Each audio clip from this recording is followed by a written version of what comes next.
Tessalonicenses.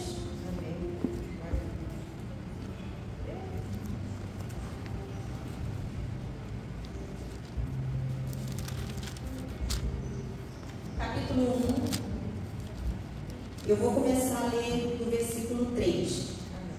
Amém? Todos encontraram? Amém? Amém.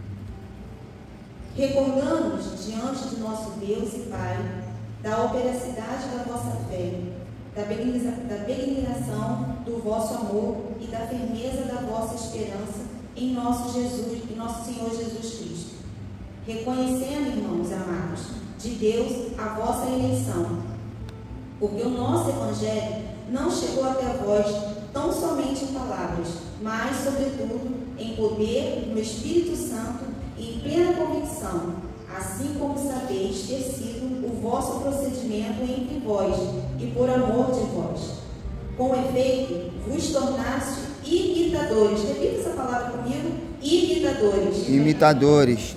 Nosso e do Senhor, tendo recebido a palavra, posto que em meio a muitas tribulações, com alegria no Espírito Santo, de sorte que vos tornaste modelo para todos os crentes da Macedônia e na Acaia, porque de vós repercutiu a palavra do Senhor, não só na Macedônia e Acaia, mas também por toda parte se divulgou a vossa fé para com Deus, a tal ponto de não termos necessidade de acrescentar coisa alguma, pois eles mesmos, no tocante a nós, proclamam que repercussão teve o nosso ingresso no vosso meio, e como deixando os ídolos, vos converteste a Deus, para servirdes o Deus vivo e verdadeiro, e para guardares do céu o seu Filho, a quem ele ressuscitou entre os mortos, Jesus, que nos livra da ira vindoura.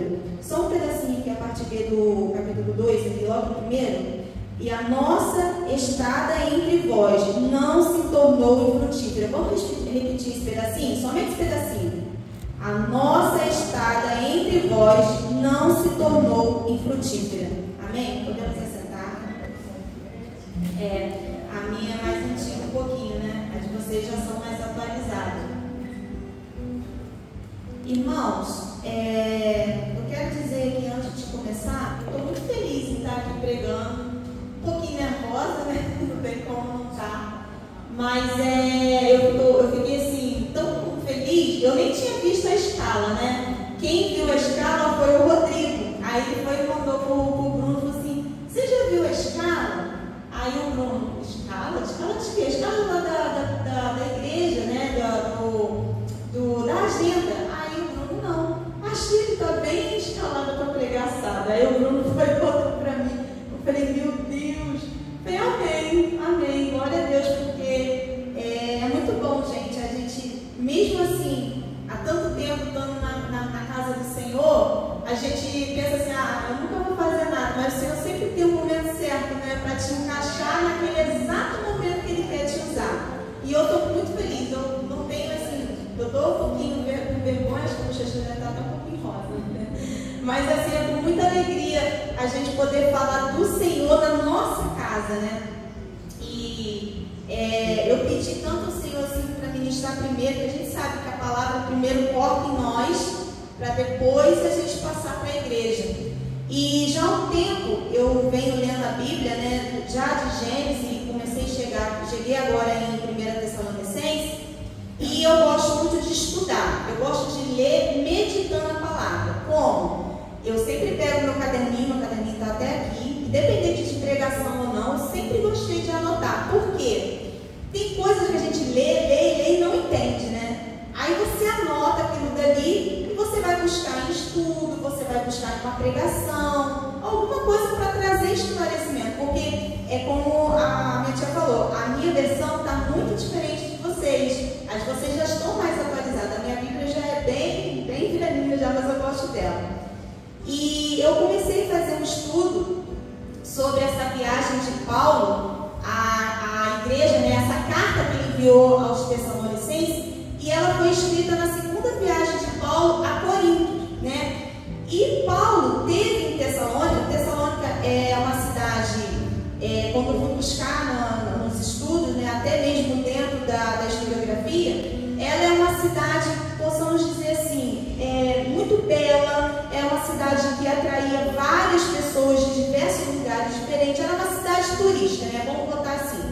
E ela também era uma cidade que ela cortava tanto rodovia quanto no porto pontos estratégicos de comércio, né? Ela era uma cidade onde ela recebia o comércio em geral. Então era uma cidade rica, né? Era uma cidade também que ela recebia muitas pessoas, tinha grego, tinha romano, tinha judeus, tinha muitas etnias que se localizavam ali naquela cidade. Até mesmo porque ela era uma cidade estratégica, não só por uma questão religiosa, né? Porque a gente vai ver logo aqui que eles eram muito idólatras, eles tinham muitos altares diferentes que eles construíam ali, vários deuses diferentes, né? E Paulo chegou nessa cidade já saindo de Filipos, correndo, sendo perseguido. Como sempre a gente vai ver a história de Paulo. Paulo sempre sai de uma cidade, não muito amistosamente, ele já sai, né? Para que não for preso, não ser pego, porque ele sabia da missão que ele tinha, que era pregar a palavra do Senhor. Então Paulo já saiu de Filipe ali, né, já sendo perseguido, e chegou em Tessalônica. E a estadia de Paulo em Tessalônica foi muito rápida.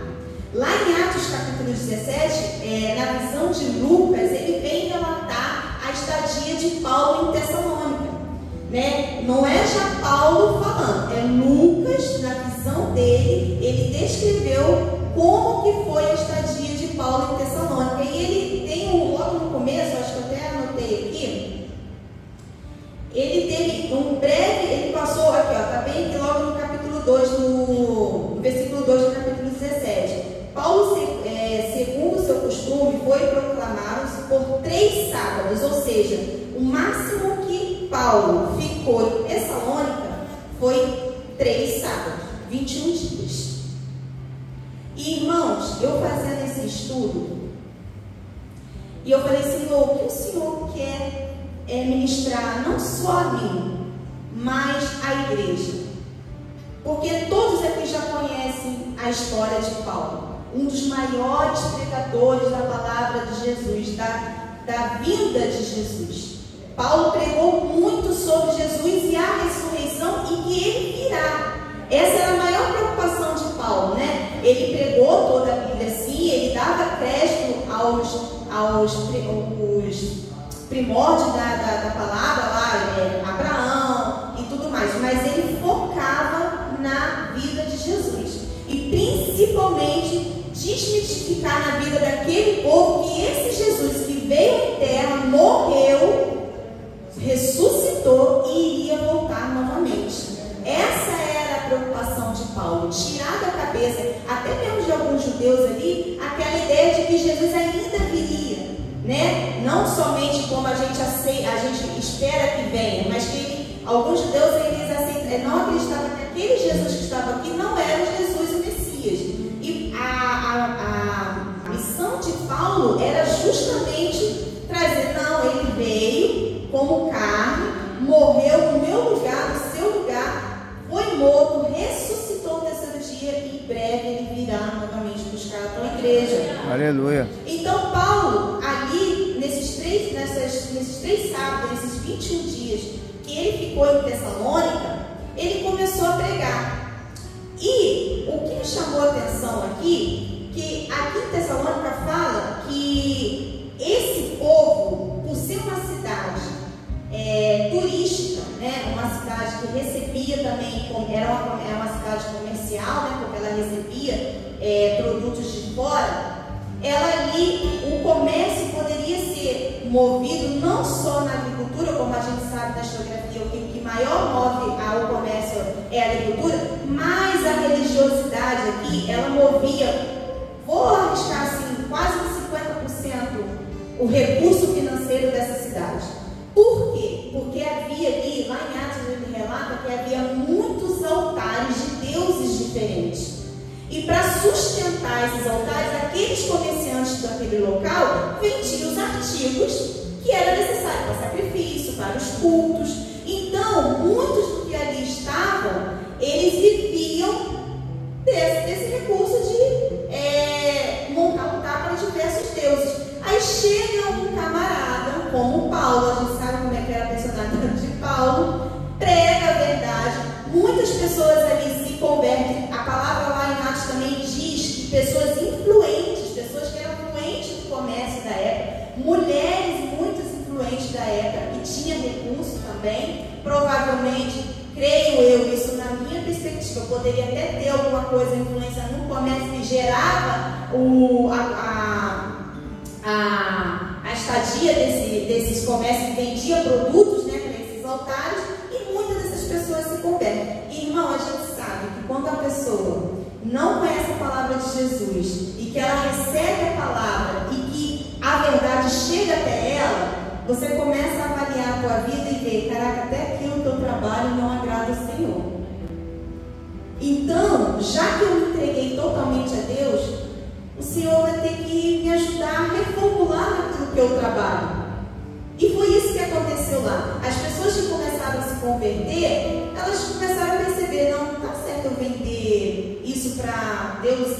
Era muitos deuses, gente, era Atenas, era tantos deuses que a gente não teria nem como falar. Tem um estudo que fala que era para mais de não sei quantos deuses só em Atenas eles tinham. Fora o pessoal, essa pessoa aqui dessa cidade, Tessalônica, porque tinha altares não só de grego, romanos, tinha de egípcio também, então não tinha como contar isso, né? E por essa conversão começou a trazer um pouco de desconforto, e por incrível que pareça, para alguns judeus daquele local. Quem começou a perseguir Paulo em Tessalônica não foi romano, não foi grego, mas foi os pequenos judeus que estavam ali naquela sinagoga, que havia uma pequena sinagoga. Paulo procurou, e engraçado, aí quando eu comecei a ler isso, o Senhor já começou a ministrar no meu coração que onde Paulo achou que poderia receber apoio para pregar em Tessalônica, foi onde ele começou a ter pessoas perseguindo. E o Senhor começou a ministrar no meu coração. Às vezes você está pregando a palavra do Senhor, você sai, às vezes alguns preletores, né, são convidados a estar em outro local, às vezes uma denominação é convidada a estar em outra, e às vezes há uma rixa de uma placa com uma outra. A minha igreja é melhor do que a sua. Ou, não vem querer trazer esse discurso, porque aqui a gente já tem esse segmento, aqui a gente já tem toda essa norma. Gente, a casa do Senhor, a igreja do Senhor é uma só. Placa não denomina quem é salvo, quem não é, entendeu?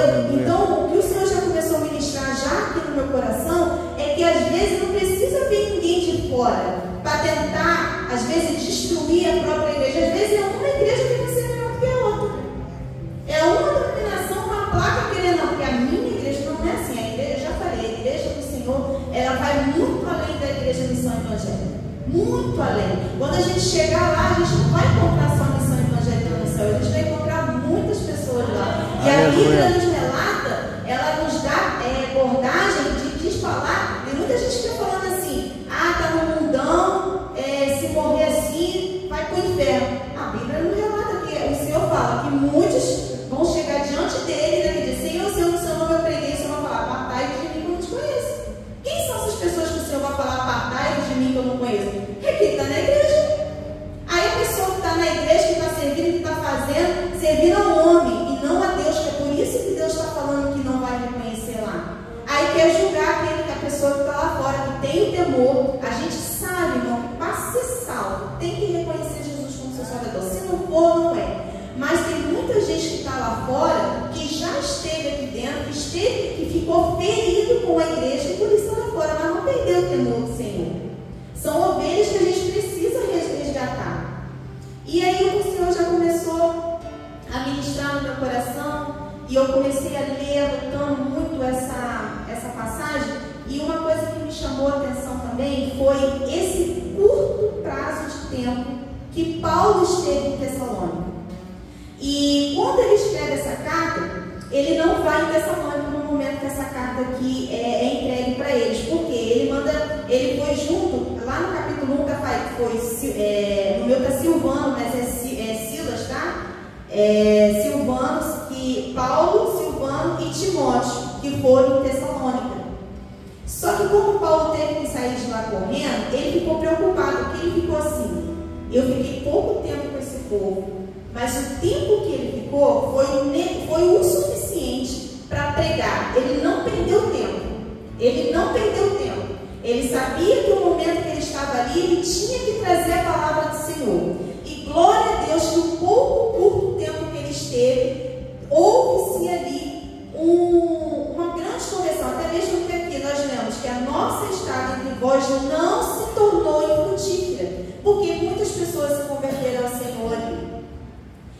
E eu fiquei assim, com o título que a gente acabou de ler, eu falei, Senhor, como que foi, né? Olha só, Paulo teve 3 semanas, 21 dias ali naquela cidade, conseguiu converter aquelas pessoas, né? Pessoas influentes, porque Deus já sabia que ele não ia poder ficar muito tempo ali, e aquelas pessoas influentes iriam dar continuidade ao que Paulo falou, que o Paulo pregou, né? E eu fiquei pensando assim, Senhor, o que o Senhor quer falar comigo ao meu coração em relação a essa palavra? E o Senhor começou a ministrar no meu coração. E se eu pudesse dar um tema para essa pregação de hoje, seria uma fé que inspira e um ministério que transforma. Nós vivemos, eu quero ser breve, irmãos, não quero levar muito tempo, mas eu quero ser bem objetiva na palavra. Nós vivemos a era da tecnologia, né? Nessa época, Paulo tinha muitas dificuldades de sair de uma cidade para outra. E mesmo assim, ele não se deteve a levar a palavra, ele não perdia tempo, irmãos. Aonde ele passava, ele pregava a palavra do Senhor. E hoje nós temos uma facilidade, ao mesmo tempo de estarmos em Seropédica, se você quiser se comunicar com alguém que está lá na França, nos Estados Unidos, a tecnologia hoje ela te dá essa possibilidade. Então hoje nós temos muito mais recursos de levar a palavra do que Paulo. E Paulo não mediu esforços para levar a palavra. E muitas das vezes, às vezes a gente ainda tem vergonha de mandar um áudio para alguém até próximo da gente, falando da palavra, né? Ah, não vou mandar não, sabe que a pessoa vai pensar de mim? Eu quase não falo com fulano, aí eu mandar uma mensagem logo falando da palavra, a pessoa vai pensar, tá achando o quê? Né? A gente logo pensa do que o outro vai pensar. E Paulo não pensava assim não. Seria branco, preto, gordo, magro, rico, pobre, ele falava assim mesmo. E gostando ou não gostando, ele chegava a anunciar o Evangelho. E com essa tecnologia que nós temos hoje, surgiram muito o quê? Influências. Hoje nós vivemos um período dos influências. A influência é para tudo. Às vezes a pessoa nem tem autoridade para falar daquele assunto, mas se coloca como influência na internet. Hoje em dia, as pessoas que querem se lançar como influente nem precisam mais de agência. Antigamente, eu lembro quando eu era mais novinha, eu tinha o sonho de ser paquita. Quando eu era novinha. E tinha as agências na época que faziam cadastro daquelas meninas para ser. Hoje, meu irmão, para você querer ser uma grande influência, não precisa de agência não.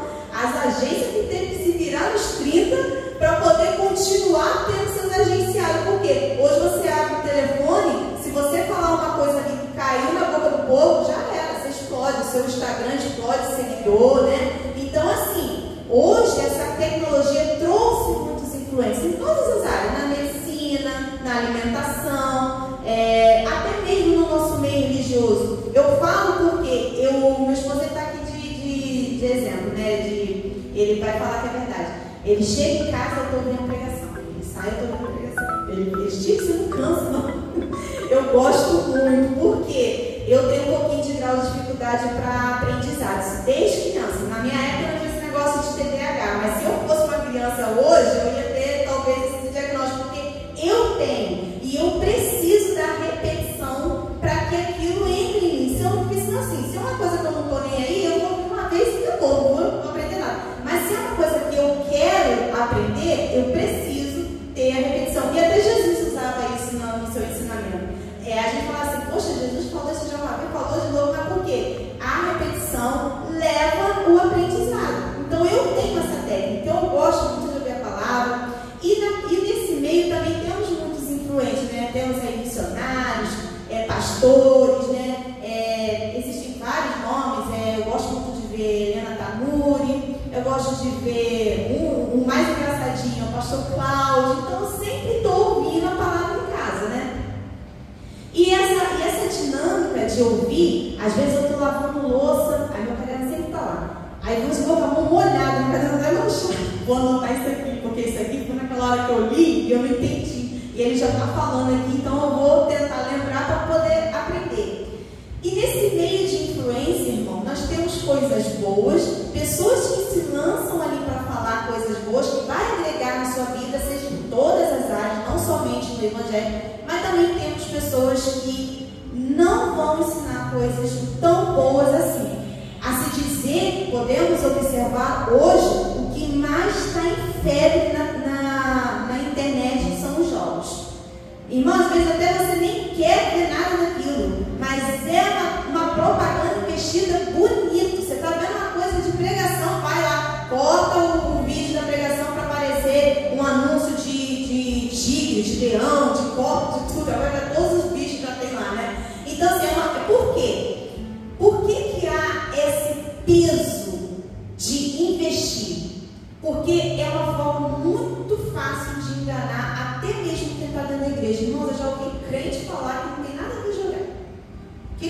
Joga quem quer, tem nada a ver. Eu falei assim, olha, eu não me sinto confortável a me envolver com isso, porque de uma mesma rocha não pode sair duas águas diferentes. Então, se eu sei que isso não edifica o reino, já começa por aí, não edifica o reino. Muito pelo contrário, eu vou tirar a pessoa do reino, porque a pessoa se torna completamente viciada.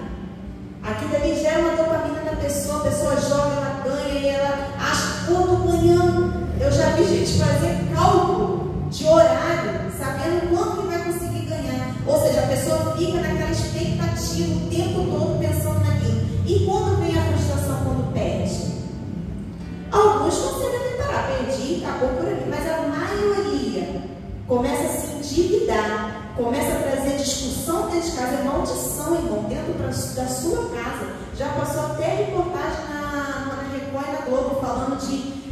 Eu me lembro de uma advogada, uma mulher era muito bem, tinha uma vida financeira muito boa, e ela tinha mais 4 irmãos, e eles tinham uma chácara, um sítio lindo. E como ela era advogada, todos os documentos da chácara ficavam com ela, né? Porque ela sabia de coisas de leis, aquela coisa toda. A mulher me aposta a chácara no jogo desse negócio e perde, e houve-se uma confusão entre os irmãos.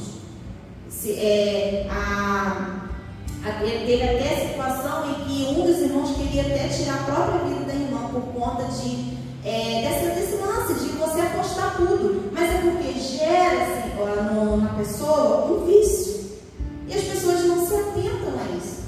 Aí eu fiquei cada vez mais lendo, eu li isso aqui, irmão, eu li o capítulo 1 de Tessalonicenses, eu acho que no mínimo umas 15 vezes, para entrar, o Senhor ministrar. E o Senhor começou a ministrar assim ao meu coração. Na minha palavra não está falando que muitos olhos virão à vinda de Jesus, o telefone, todos os olhos estão voltados para aqui. A minha palavra diz que muitos são os caminhos que levam à perdição.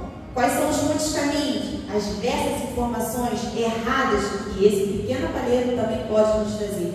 E o Senhor falou assim, lembra que para entrar no reino é estreito, é apertado. O Senhor começou a mandar assim, ó, um pé na frente do outro. Para entrar no reino é assim, é tão difícil que é um pé na frente do outro. É tão estreito que até um pé na frente do outro. E é tão estreito que até sua roupa, o que você vai levar não vai entrar. Só vai entrar você.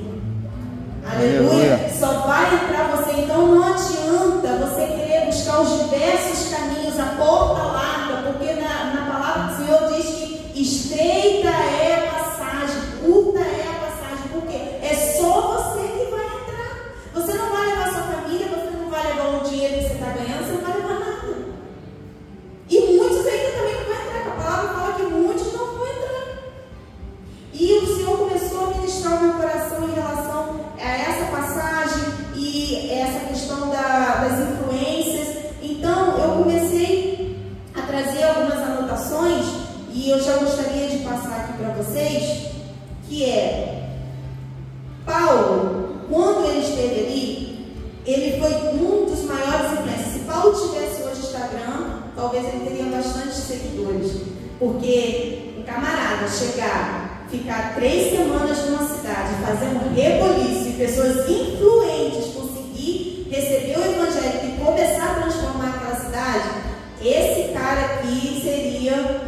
né? Paulo seria uma pessoa, hoje no nosso meio, com a tecnologia que nós temos hoje, ele iria, nossa, irmão, se o Paulo não tinha um camelo, nada para sair de uma cidade para outra, e pregou como pregou, imagina o Paulo hoje na internet na mão.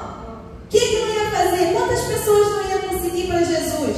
Nem ia querer saber de Alexandre de Moraes, nada disso, que não pode falar. Ele ia falar, que nada ia conseguir prender ele. E Paulo, quando teve ali, como teve essa conversão, eu achei lindo aqui, ó. Como ele diz aqui, lá no versículo 6, com efeito, vos tornastes imitadores nossos. Olha só, em 21 dias, tendo recebido a palavra, posto em muitas atribulações, com alegria no Espírito, de sorte que vos tornaram modelo para todos os crentes da Macedônia. Irmão, Paulo teve que sair dali correndo.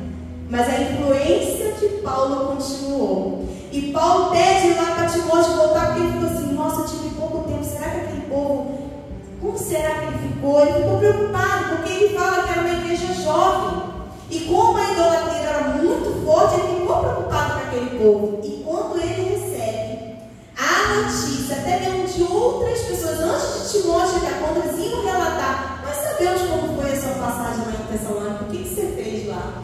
Porque a vida dele já nos fala a influência que você colocou na vida dele. Irmãos, aleluia. Eu quero ser como Paulo. Aleluia, Jesus. Quando eu li isso aqui, e Paulo, quando Timóteo relata para Paulo, olha, eles estão perseverantes, é uma igreja jovem, mas conseguiu avançar, conseguiram levar o que você ensinou, eles não pararam, não se curvaram. Tem ainda um pouco lá de esclarecimento sobre a vida de Jesus, que era novo para eles, mas eles não desistiram, eles continuaram. E Paulo se alegra no coração, porque ele não pôde ficar muito tempo ali, mas ele louvou o Senhor, falou: Senhor, obrigado, porque foram 20 dias, 3 sábados, mas a sua palavra foi eficaz, porque ali surgiu novos cristãos, né?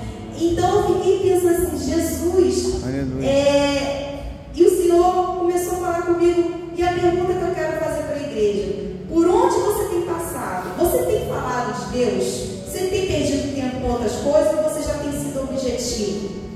Você tem sido exemplo de cristão a ponto das pessoas quererem ser como você? Porque quando eu li isso aqui, eu falei: Senhor, me dá essa ousadia de Paulo a não perder tempo com picuinhas, com placa de igreja, quem melhor, quem não é melhor, entendeu? De chegar e falar com uma pessoa que, olha, Jesus te ama. Aleluia. Independente de como Jesus, tem um ditado mundano que fala assim: Jesus aceita todos. Vem como Jesus te aceita do jeito que está. Eu falo assim, ó, Jesus aceita todos, mas não aceita tudo. E é impossível você, uma vez estar na presença do Senhor, você não mudar. Você vai olhar para si mesmo e vai falar: meu Deus, como eu sou pequeno, como eu preciso me encher do Senhor. E na medida que o Senhor vai nos enchendo, você vai deixando o seu eu para trás. Então, por isso que eu acredito que existe um processo na vida de cada um. Nós não podemos exigir da minha irmã que ela tenha maturidade logo no início da sua conversão. Ela vai ter o tempo de processo dela, talvez um mais rápido, outros mais lento. Você não dá mocotó com o bebê. Alguém dá mocotó com o bebê? Não. O bebê nasce, é leite, depois engrossa o mingau, e assim vai. A vida cristã, a vida nossa terrena, ela nos ensina muito como é o mundo espiritual. Então, eu falei: Senhor, como eu gostaria de ter essa ousadia. Eu sou um pouco vergonhosa, não parece não, mas eu sou. Eu tenho um pouquinho de vergonha às vezes de chegar e falar em público. Na faculdade, no meu primeiro TCC que eu tinha que apresentar Jesus, eu fiquei tão nervosa, mas me deu uma dor de barriga. Eu falei: meu Deus, estava a bancada toda, tinha gente de outra classe para assistir lá a nossa defesa. Lá eu falei: meu Deus, me segura, né? Eu já era cristã, eu falei: meu Deus, não dá dor de barriga agora, eu não vou conseguir apresentar o meu trabalho. Mas é assim, irmãos, como o Bruno falou, se o Senhor te deu a palavra, seja com o microfone na mão, seja numa mensagem no WhatsApp, seja essa pessoa influente, não perca tempo. Paulo não perdeu tempo aqui. E mais à frente aqui, eu até botei aqui: hoje Deus nos chama para ter uma fé que contagia e exercer um ministério que transforma vidas com amor, verdade e coragem. Hoje nós temos que ter coragem de falar a verdade. Porque por conta de muitas perseguições, a igreja já sofre perseguição. Tem muita gente que está dormindo, mas hoje você não pode pregar o evangelho de verdade nas redes sociais. Porque se você fala a verdade, você é cancelado. E por medo de ser cancelado, você deixa de falar. Ou seja, você quer se encaixar naquelas pessoas, é politicamente correto. Ah, não vou me meter porque cada um tem o direito de escolher como quer viver. Sim, mas se você tem a verdade, você tem a obrigação de falar a verdade. A palavra, ela não depende de você para se manifestar. Ela vai se manifestar de acordo com você se colocar em posição de falar a verdade. Deus tem compromisso com a palavra dele. Então eu sempre penso assim, às vezes Deus pode ser uma pessoa até limpa para falar com a gente. Quantas vezes a gente está no mercado e uma pessoa que você sabe que não é cristão e fala uma coisa que o Senhor usou outra pessoa para falar? Porque Deus não tem compromisso com quem leva a semente. Deus tem compromisso com a palavra dele, independente de quem está falando. Então não se importa muito se quem está falando, fulano é mentiroso, está pregando, mas fulano é fornicador, fulano é... Ó, cada um vai dar conta com o Senhor. Entendeu? Não se preocupe com quem está te pegando a palavra, não. E outra coisa que eu sempre falo também, até mesmo na minha família, não acredite em tudo que eu falo, não. Pega a Bíblia e lê. Pega a Bíblia e lê. A gente tem a mania de querer engolir o que os outros mastigam. Por isso que muitos estão perdidos, porque vem os maus influentes na internet, lançam uma comida mastigada, estragada, e você engole aquilo como se fosse verdade. Sendo que a palavra está aqui, irmão. A minha Bíblia, ó, ela é velhinha. Até eu tinha até que fazer uma capa, mas eu amo essa Bíblia, porque eu ganhei dela da minha líder, lá quando eu era da Peniel. Ela me deu essa Bíblia e eu falei assim, eu vou ficar com ela até ela não aguentar mais. Ela não está soltando folha, mas as capas dela está bem ruimzinha. Mas eu gosto porque eu vi o esforço da líder que me deu essa Bíblia. Eu vi da onde Deus tirou aquela mulher. Que transformação foi feita na vida da Jaqueline. E ela me presenteou. E eu falei assim, eu posso até comprar uma Bíblia para mim, mas eu vou guardar, porque eu sei o valor da vida de quem me entregou essa Bíblia. Então, irmãos, eu quero ser como Paulo. Eu quero ter essa ousadia. Ultimamente eu tenho tido mais coragem de falar dentro do meu seio, da minha família. Foi como eu falei da outra vez aqui. Eu já sou cristã desde os meus 16 anos. Indo na igreja, como a minha tia falou, a gente vai, senta aqui, um dia é enchido, outro dia não é. Mas chega um dia na vida de todo ser humano que ele vai ter um encontro com Jesus. Ele sozinho. E não foi dentro da igreja, foi dentro do meu quarto. Quando o Senhor me visitou. Anos de igreja. E o Senhor pedia para mim, posicionamento. Você está sendo observada dentro da tua parentela. Porque é um tal de que entram na igreja, saem, voltam. Eu nunca fui domingo. Eu não sei o que é um baile, eu não sei nada disso. Nunca fui para essas coisas. E o Senhor tem ministrado no meu coração. Você está sendo observado. Você está sendo a Bíblia dentro da tua família que eles estão lendo. E eles estão te observando. Já houve conversa. Mudou, né? Está diferente.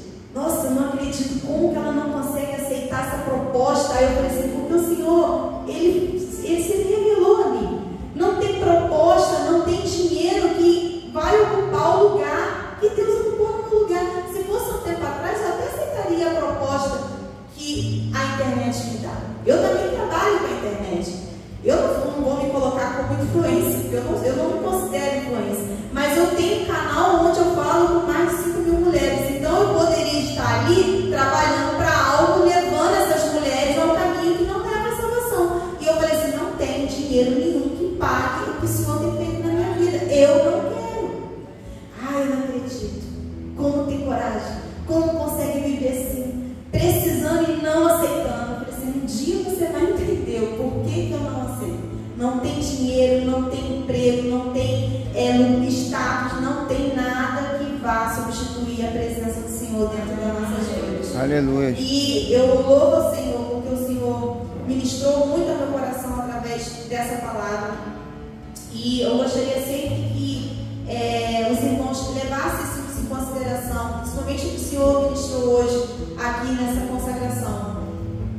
Seja exemplo, seja influente dentro da sua própria família. Eu não tenho muitas coisas, mas a hora que já está avançada, eu não vou me atentar muito, mas que possamos com firmeza ter a fé que inspire um ministério que gere transformação e salvação na vida, principalmente da sua casa, que é onde começa o seu ministério.